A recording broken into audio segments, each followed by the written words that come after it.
welcome along to one of my videos. I'm Kat, I'm here from craftwithkat.com and I'm showing you how I've made these cute little boxes with this magnetic closure here using our lovely Stampin' Up supplies. So just to let you know what we've got some real red A4 cardstock, we've got the Paper Stacks Fresh Prints pack. Of course you could use any of our designer series paper for this, and I've also used our awesome little bow die, which I just love, and you will see it. I'm just going to hold it up here so you can see all the cuts. Oh, filthy because I've just cut there. So it's a great item, just to show you the packaging here. Great item which shows you how you can use it, and you actually have either a large bow or a small bow, and that's what we're going to make today. We're going to make the small bow for the top here. So I am using some real red A4 cardstock. Now I've cut it down to 9.5 inches across, and I know I'm using the US measurements and not the standard UK measurements, but I do find it easier when I'm scoring and cutting to use the US measurements. I find I kind of get more precise then. I'm not sure why, but I will put all the UK measurements down below on the blog post so you can have a look. So we're just going to score first of all at the 1.5 inches point. So we're just going to take that down, and then we're going to score every 2 inches. So we're going to take that to 3.5. to 5.5 and to 7.5. We're going to flip it over. We're going to score 2 inches in, flip it over again and score 2 inches in. Now this top piece then works as our piece that we're going to use for the case. So we're just going to cut for the lid, sorry. So we're just going to cut some of that. I'm just going to grab my little paper snips. Oh, that line's not gone straight. I was not expecting that. Let me just go over there. Not quite sure what happened there. That's 2 inches in, isn't it? There we go. Not quite sure what happened there. Luckily, that might show up. So we're going to cut down here, and actually we're going to cut all the way down to this second one. And while we're here, let's cut down all of those up to that line there.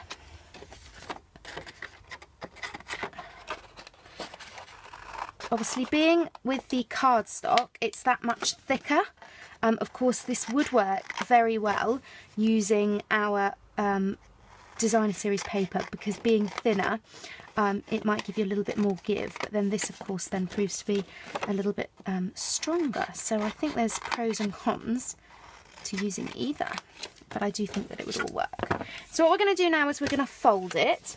Now just to get a really nice fold, I do really recommend using our bone folder, and it's just to make sure that that fold, as I say, is a really nice edge to it. So we're just going to fold those up all the way up like this as we go,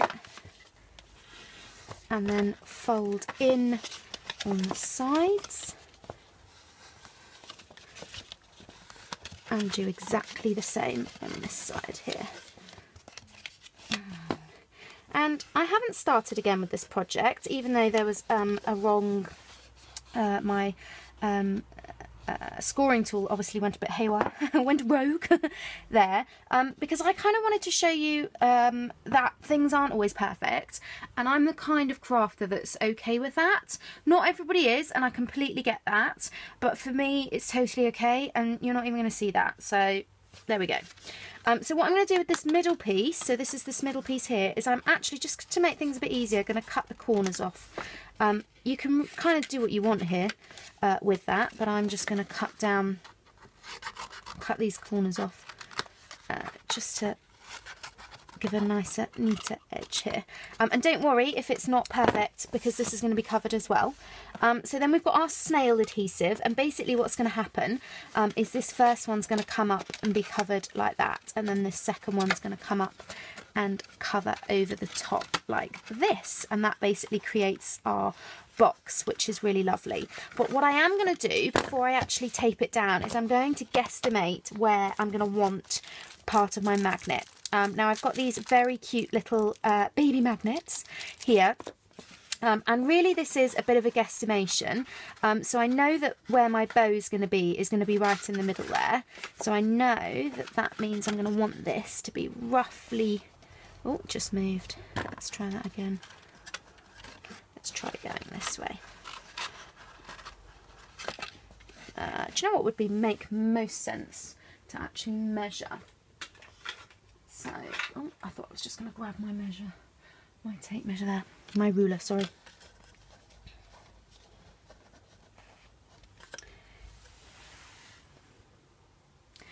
So, we're just going to work this out roughly. Let me pop that inside. As I say, it's all about guesstimation for me. I am not about being perfect.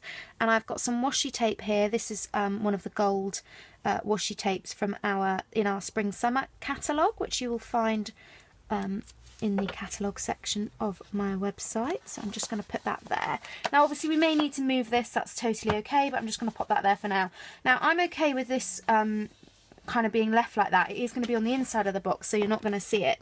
Some people may prefer it to look a little bit different. That's totally okay. It's completely up to you what you would like to do. So I'm going to take the bits in the middle and I'm going to tape down the front there. This does give a fairly good strength finish. However, if you are worried about that, you may want to look at the using the sticky strips just to give it real extra strength. It really depends what you're going to put in these boxes as to how much strength you need in them. So seal that on top, so all of that is nicely covered and nicely finished there. So then we just need to fix and create the bow. So I have got all the pieces for creating the bow here. So what we've got is if I just turn this the right way, we've got 2 of these smaller bits and 2 of those larger bits, and then 1 of the bit in the middle. Now I have used the same piece of paper from the stacks, the paper stacks. I've used 2 sheets, and I did cut it in half to use it. I found it easier to actually use, and I'm going to use my bone folder here.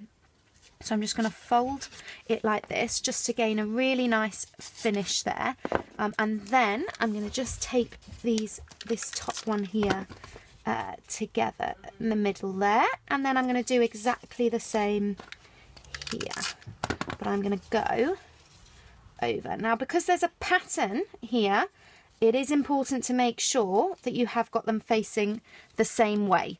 Obviously that's not so vital. Oh, there wasn't any glue on that side. Not so vital on a pattern that isn't quite so determined. And don't worry if it's not fabulously neat there, because that's all going to be covered up. Now your option then is to have the same pattern or go for the opposite. I'm going to go for the opposite on this one because I think it'll pick up the red really beautifully. So I'm going to get the first piece, stick that down on top of each other, and then stick that to this piece here. And then this is going to wrap around, and again I'm going to use this other side. But before we do that, I'm going to affix my magnet. So I'm going to put that, and we're going to want to put this on the back.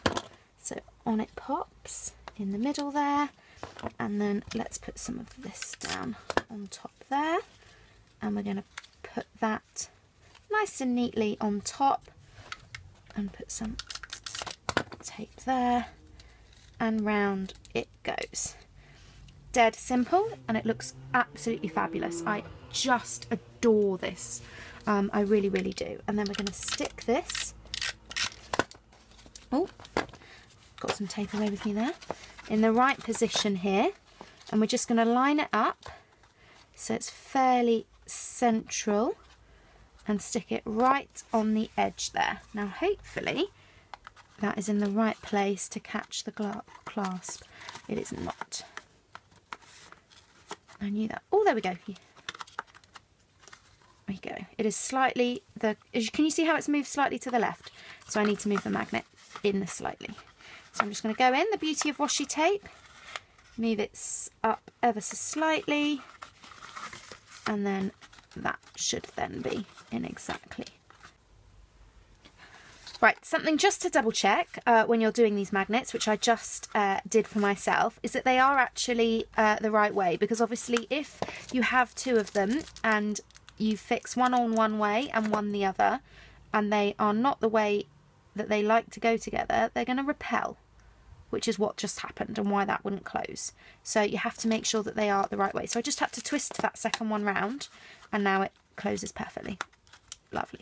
Now obviously this is fairly delicate and the clasp isn't that strong, so you don't want to be too rough with it, but I do think it's a cute little box, and we've now got a few of them here.